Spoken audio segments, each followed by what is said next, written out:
There's a building in Greenville, Mississippi that most people drive past without noticing.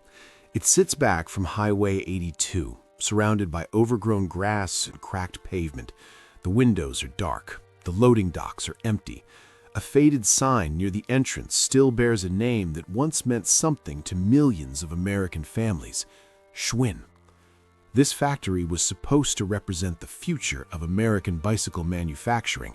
Instead, it became a monument to its end. I'm Jonathan Reed, and I spend a lot of time looking at buildings like this one.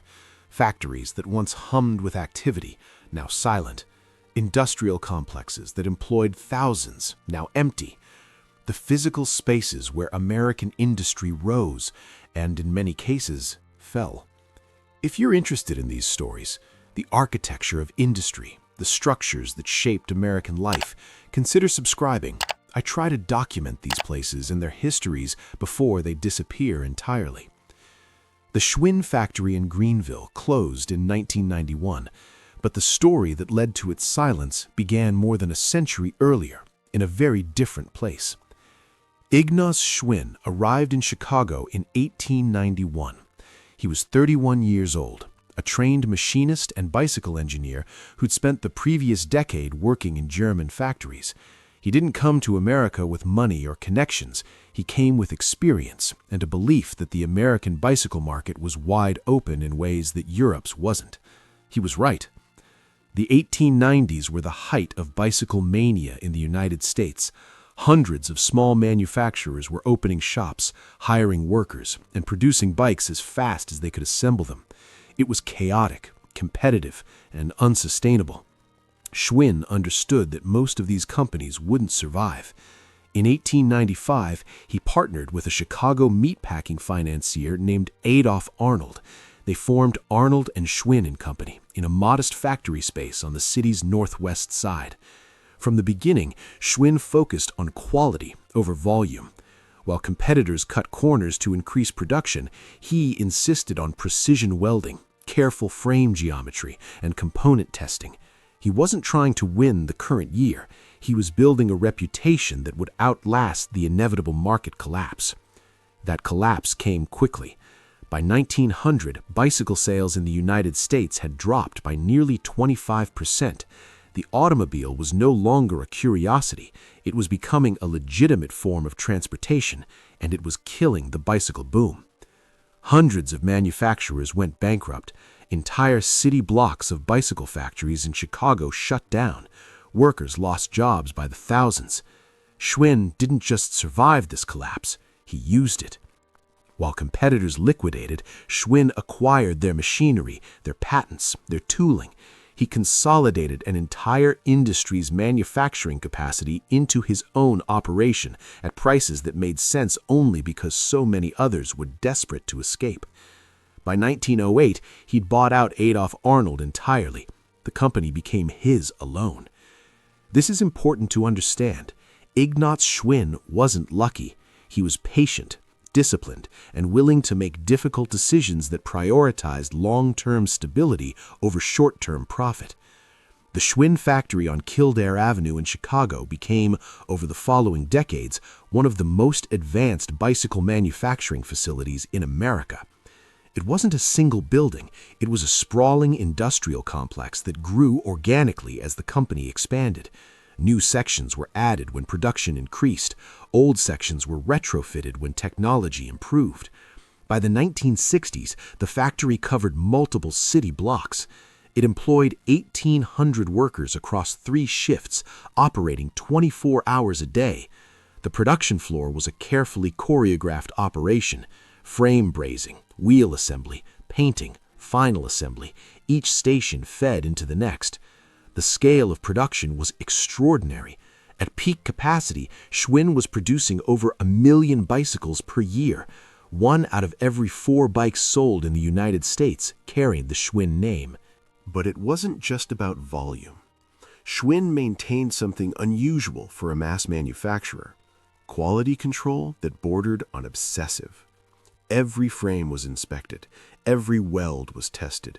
Components that didn't meet standards were rejected even if it slowed production. This approach made business sense because Schwinn had built a distribution network that depended entirely on reputation. In the early 1950s, Frank William Schwinn, Ignaz's son, who'd taken over leadership of the company, made a decision that defined Schwinn's business model for the next 3 decades. He stopped selling to department stores. Most bicycle manufacturers at the time sold wholesale to large retailers like Sears and Montgomery Ward. Those stores would rebrand the bikes under their own house labels. It was easy, predictable revenue. Frank Schwinn saw a problem with this system. When your product sits on a shelf next to cheaper alternatives, you lose control over pricing, presentation, and customer experience. Your brand becomes just another option. So Schwinn built a network of independent bicycle dealers across the country. These weren't general sporting goods stores. They were dedicated bike shops that carried Schwinn as their primary and often exclusive brand. In exchange, dealers received protected territory, factory support, and the Schwinn name.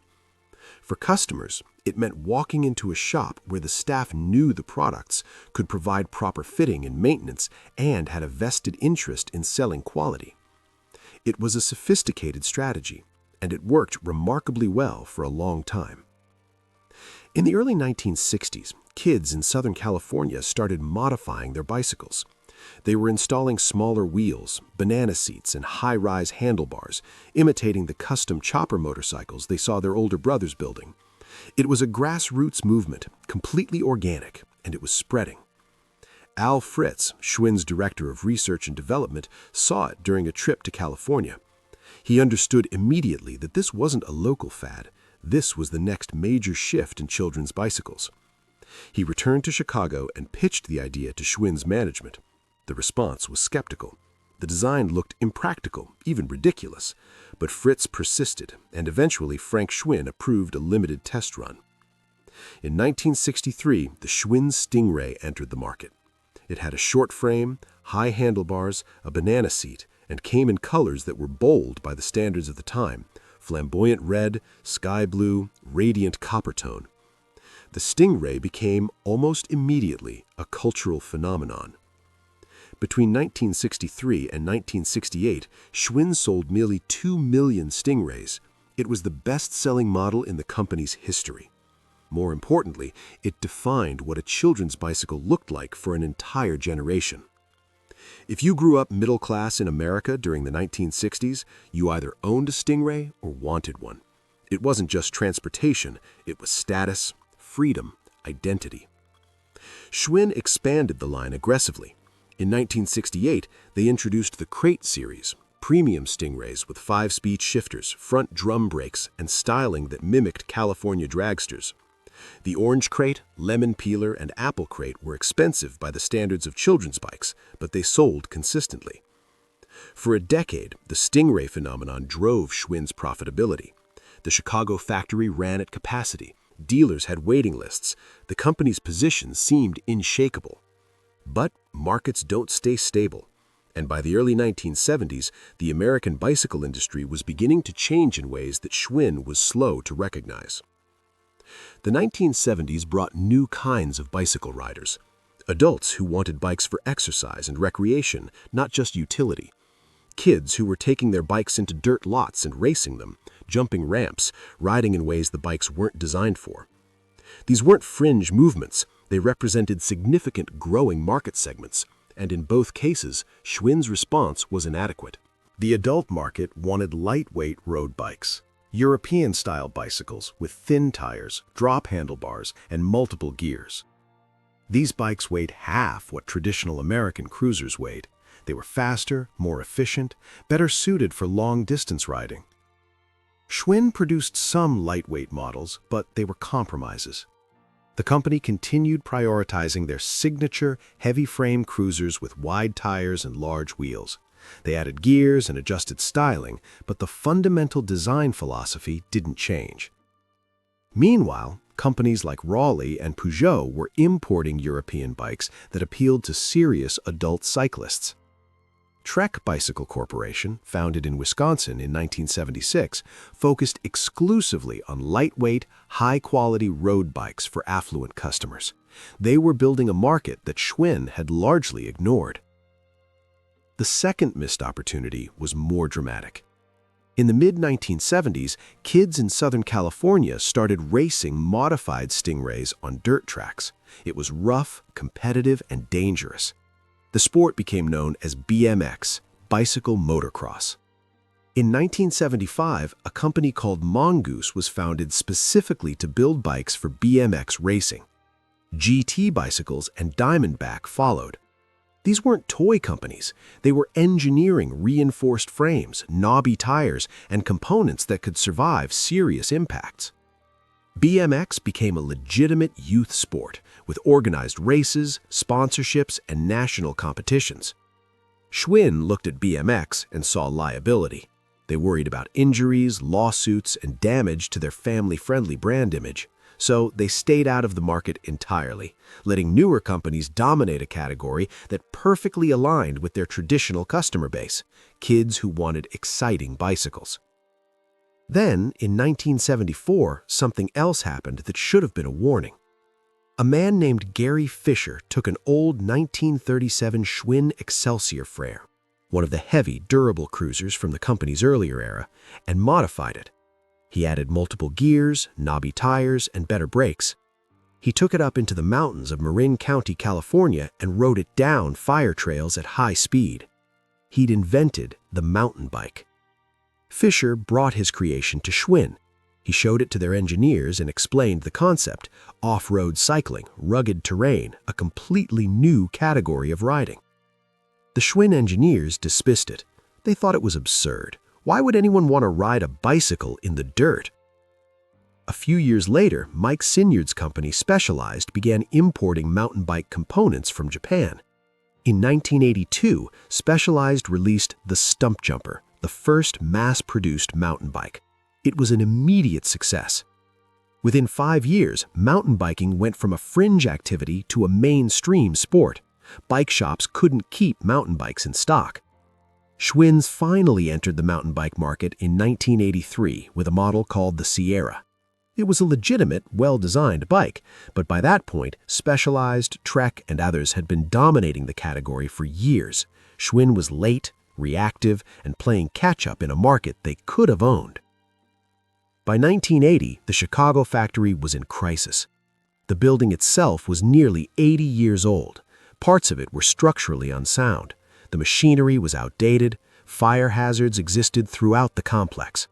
Worker safety was becoming a serious concern. The factory floor couldn't produce the lightweight frames that the market now demanded.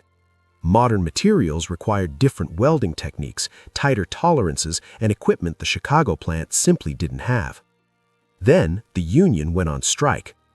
The relationship between Schwinn management and the factory workers had always been tense, but by 1980 it had become openly hostile.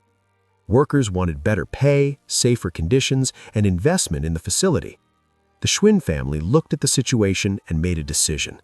They were done with Chicago. In 1981, Schwinn announced plans to build a new factory in Greenville, Mississippi. The strategy seemed logical. Greenville was in a right-to-work state, which meant unions would have no power. The state offered tax incentives. Labor costs were lower than Chicago. The factory would be modern, efficient, and capable of producing high-quality American-made bicycles to compete with imports. On paper, it made sense. But there were problems nobody seemed to consider carefully. Greenville is in the Mississippi Delta, 75 miles from the nearest interstate highway. If you're traveling from Chicago, you fly to Memphis, take a commuter flight to a regional airport, then drive 3 hours on back roads, or you just drive the entire way through rural Mississippi. Schwinn executives started joking that it was easier to get to their manufacturing partners in Taiwan than to get to Greenville. The joke had truth in it. Greenville is a small town surrounded by cotton fields and catfish farms. There wasn't a deep pool of experienced metalworkers or welders. Schwinn had to train workers from scratch, And even with training, the skill level never matched what had existed in Chicago. The supply chain was complicated and expensive. Components were manufactured in Asia, shipped to West Coast ports, trucked across the country, then transported down to rural Mississippi. Every step added cost and complexity. In June 1983, Schwinn closed the Chicago factory. 1,800 workers received termination notices. The last bicycle built in Chicago rolled off the line, was tagged, and shipped out. 88 years of continuous manufacturing in the city ended. Everything now depended on Greenville working exactly as planned. The Greenville factory never turned a profit. Not in 1983, not in 1985, not in 1990, not once during its entire operational life. The bikes produced there weren't significantly better than the imports Schwinn was already buying from manufacturers in Taiwan and China. In some cases, they were worse. Quality control was inconsistent. The workforce was learning, but they didn't have the decades of experience the Chicago workers had accumulated. And the cost structure didn't work. Yes, Mississippi wages were lower than Chicago wages, but they were still 5 to 15 times higher than what workers made in Taiwan or China. Schwinn was paying American labor rates to produce bikes that had to compete on price with Asian imports. The math never made sense. Richard Schwinn, one of the family members, moved to Mississippi to personally oversee operations. He implemented tighter quality standards, improved training programs, and tried to optimize the production process. Things got marginally better, but marginally better wasn't enough. By the late 1980s, the financial reality was undeniable. The Greenville factory was losing money every single day it operated. It was a drain on the company's resources, not an engine of growth. Meanwhile, Schwinn's overall position was deteriorating rapidly. By 1988, Giant Manufacturing in Taiwan was producing 82% of Schwinn's bicycles. Schwinn had become almost entirely dependent on a single foreign supplier, a supplier that was also launching its own branded bicycles and competing directly with Schwinn in the American market. Schwinn owed Giant and other Asian manufacturers massive amounts of money for bikes already produced and shipped. Those manufacturers were demanding cash on delivery, no more credit, no more terms. Sales were collapsing. Market share had dropped from 25% to 5%. Warehouses were filled with unsold inventory. In August 1991, the announcement came. Greenville was closing. 240 workers received 60-day notices. On October 4, 1991, the last worker clocked out after building the final bicycle. He shut off his station, turned off the lights, and locked the door. After 96 years of continuous American manufacturing, Schwinn no longer produced bicycles in the United States. The financial collapse happened quickly. By 1992, Schwinn's debt had reached $82 million. Over the previous 3 years, the company had lost $50 million. In 1992 alone, losses exceeded $25 million. Suppliers refused to ship products unless Schwinn paid cash up front. Dealers were switching to Trek, Specialized, and Giant, brands that weren't on the verge of collapse. On October 7, 1992, Schwinn filed for Chapter 11 bankruptcy protection. 97 years as a family-owned business ended. The company that had survived the bicycle bubble burst of 1900, the Great Depression, 2 world wars, and countless competitors was now insolvent. The bankruptcy itself became legally complicated. The Schwinn family trust technically owned the trademark, the name Schwinn itself, and wanted compensation. Creditors fought over who got paid first and how much the brand was actually worth. Giant and China bicycles were among the largest creditors. They'd been manufacturing most of Schwinn's bikes and were owed substantial sums. In January 1993, investor Sam Zell and his Zell Chillmark Fund purchased Schwinn out of bankruptcy for $40 million. Zell attempted to rebuild the company, but the damage was too extensive. In 2001, Schwinn filed for bankruptcy a second time. The company was eventually sold to Pacific Cycle, which was later acquired by Durrell Industries of Canada. In 2021, Durrell sold Schwinn and several other brands to Pawn Holdings, a Dutch conglomerate. Today, Schwinn bicycles are manufactured in China and sold primarily through big-box retailers like Walmart and Target. The brand still exists. You can buy a Schwinn, but it's just a name now, a logo applied to mass-market bikes that have no connection to the company Ignaz Schwinn built in 1895. The only thread connecting modern Schwinn to its past is a small operation in Wisconsin called Waterford Precision Cycles. Richard Schwinn, one of the family members who tried to save Greenville, founded Waterford in 1993. They build a few hundred ultra-premium handcrafted bicycles per year. It's a beautiful tribute, but it's not an empire. I drove to Greenville a few years ago to see the factory. It's still there, set back from the highway, surrounded by overgrown grass and cracked asphalt. The building itself is structurally sound. Concrete and steel don't decay quickly, but the windows are broken, the doors are chained, and there's a faded for sale sign that looks like it's been there for years. Standing in the parking lot, you can see where the loading docks were. You can see where trucks would have backed up to receive shipments or load finished bikes for distribution. You can see the spaces where workers would have parked during 3 different shifts. But there's no sound, no activity, just silence and the wind moving through tall grass. The Greenville factory represents something specific in American industrial history. It was built during a period when manufacturing was shifting from domestic to global production. It was an attempt to prove that American-made could still compete, that quality, craftsmanship, and the Made in USA label were worth the additional cost. The fact that the building sits empty suggests that the market answered that question differently than Schwinn expected. But Greenville wasn't the only Schwinn facility to close. The original Chicago factory at Kildare Avenue was demolished in the 1990s. The site is now a residential development. If you drive through that neighborhood today, there's no historical marker, no plaque, nothing indicating that one of America's most significant bicycle manufacturers once operated there for nearly a century. The only remaining Schwinn building with historical significance is a smaller facility on the city's northwest side that now houses other businesses.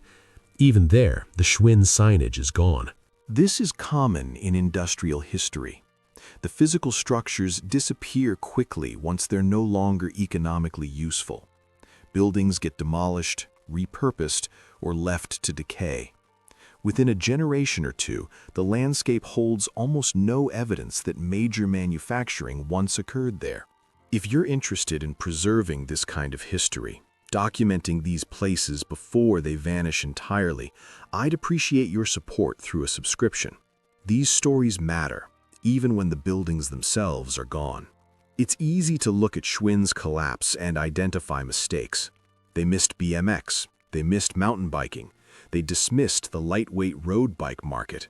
They built an expensive factory in the wrong location. They became dependent on foreign suppliers who eventually became competitors. All of that is true. But I think the more interesting question is why these mistakes happened. Ignaz Schwinn was a careful, strategic thinker. He survived the bicycle bubble burst of 1900 by being patient and disciplined. He navigated the Great Depression by making brutal but necessary decisions. He built a company on precision, quality, and long-term thinking. Frank Y. Schwinn continued that approach. He created the dealer network that dominated American bicycle retail for decades. He launched the Stingray, which became the best-selling bike in company history. These weren't lucky men. They were skilled operators who understood their industry deeply. So what changed? Part of it was generational. By the 1980s, the company was being run by fourth-generation family members who hadn't built the business themselves. They'd inherited it. That doesn't automatically mean incompetence, but it does change the relationship to risk and innovation. When you've built something from nothing, you're intimately familiar with every aspect of the operation. You know what works, what doesn't, and why. When you inherit something that's already successful, there's a natural tendency to preserve rather than transform. Part of it was market dynamics. The bicycle industry was globalizing rapidly in the 1970s and 80s. Manufacturing was moving to Asia, where labor costs were dramatically lower. Companies that adapted, Trek, Specialized, even Giant itself, survived and thrived. Companies that tried to resist that shift struggled. But I think part of it was also psychological. Schwinn had been dominant for so long that it became difficult to imagine not being dominant. When you've held 25% of the market for decades, when your name is synonymous with quality, when dealers across the country depend on your brand, it's hard to accept that those advantages might be temporary. BMX looked like a fad because Schwinn had seen fads before. Mountain biking looked ridiculous because it didn't fit how bicycles had always been used. The lightweight road bike market looked niche because American bicycles had always been heavy cruisers. Each individual decision seemed defensible at the time, but collectively they represented a failure to recognize that the market itself was fundamentally changing. It's something humbling to stand in front of an abandoned factory. The Greenville facility was built with optimism. Engineers designed it. Construction crews built it. Workers showed up every day believing they were part of something sustainable. Managers made decisions they thought were sound. And now it sits empty. This isn't a story about villains or incompetence. It's a story about the difficulty of adaptation, about how hard it is to see your own industry clearly when you're in it, about the gap between what worked in the past and what's required in the present. Schwinn's legacy isn't just the bicycles. It's the lesson that reputation alone doesn't protect you, that being right for decades doesn't guarantee being right forever, that the market rewards current value, not historical contribution. The silent factory in Greenville doesn't speak in words. It speaks in absence, in empty parking lots and broken windows, in machinery that was removed and sold for scrap, in the gap between what was planned and what actually happened. I think about that gap often when I visit sites like this, not just for Schwinn, but for hundreds of American manufacturers that followed similar paths. Steel mills that employed tens of thousands, now demolished. Textile factories that defined entire towns, now empty shells. Automotive plants that built millions of vehicles, now repurposed or abandoned. Each one represents families, careers, communities. Each one was built with the assumption that the work being done there would continue indefinitely. And in each case, the market eventually decided otherwise.